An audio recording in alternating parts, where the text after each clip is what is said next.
Takže ahoj, zdraví vás Tereza a za kamerou i Aneta. Dneska je čtvrtek 12. března a v DD Modřany se koná soutěž Karlovarský skřivánek.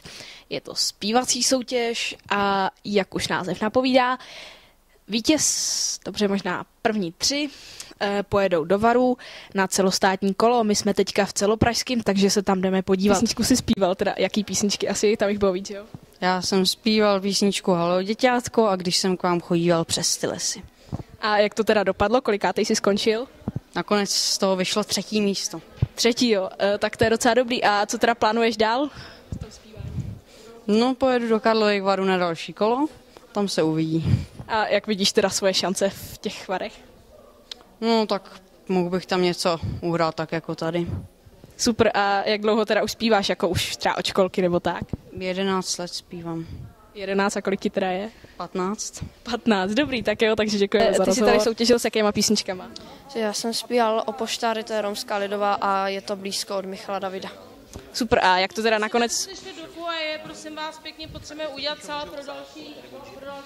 Jak to nakonec dopadlo, kolikátej jsi skončil? No, první jsem byl. První, jo. Dobrý, takže co plánuješ dál, kromě toho, že pojedeš do Varu? Dál ještě nevím, no, tak teďka budeme ještě cvičit. A chtěl by ses tomu teda věnovat? Zpěvu?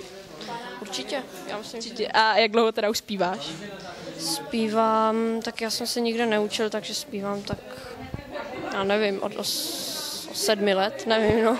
Jasně, a podporují tě třeba kamarádi a tak, myslí jako, nebo říkají takový jako a náš zpěváček, no. Ne, tak my zpíváme spolu, my si vždycky zaspíváme třeba ve škole, nebo s bráchou hodně hrajeme doma, zpíváme tam. Tak jo, tak to je asi tak všechno, takže se chci zeptat, po kolikátý už se tahle soutěž koná vlastně. Tak tady v domečku u nás po 8. Od roku začínali jsme v roce 2002.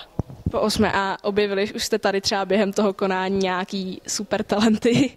Určitě vyhrála tady zrovna v roce 2002 Alžběta Pažoutová, která vyhrála potom rozjezdy pro hvězdy v roce 2003. Teď je na konzervatoři a v současné době v Americe. Super. A jako vy ty děti pak nějak podporujete třeba, když oni vyhrajou nebo tak a zařizujete jim, já nevím, tamhle bys mohl zpívat nebo tak, jako soutěže? Máme tady takový tradiční koncert, který už pořádáme několik let, jmenuje se to Jolaniny hvězdy, to protože já se jmenuji Jolana a vlastně tady soustředují právě tyhle ty talenty, kterým se daří a který jsou fakt šikovný, tak ten koncert je taková prostě naše taková jako radost a děláme to každý rok. Tak jo, teď trošku mimo od soutěže, myslíte, že když třeba se někdo přihlásí na zpívání a vlastně v podstatě moc zpívat neumí, dá se to nějak naučit, nebo je potřeba ten talent hodně? No, talent ani není tak rozhodující je hudební sluch a trošku cítění, trošku rytmu a zpívat se určitě dá naučit. Důležitý je, aby člověk zpěl rád a od srdce.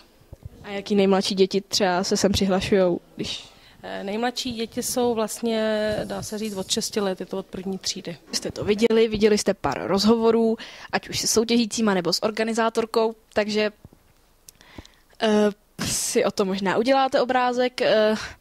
No, nemáme tam vlastně nic jiného než rozhovory, protože jsme přišli pozdě a když jsme přišli, mělo to končit ve 2, my jsme tam přišli v 1:30 a oni už všichni odcházeli.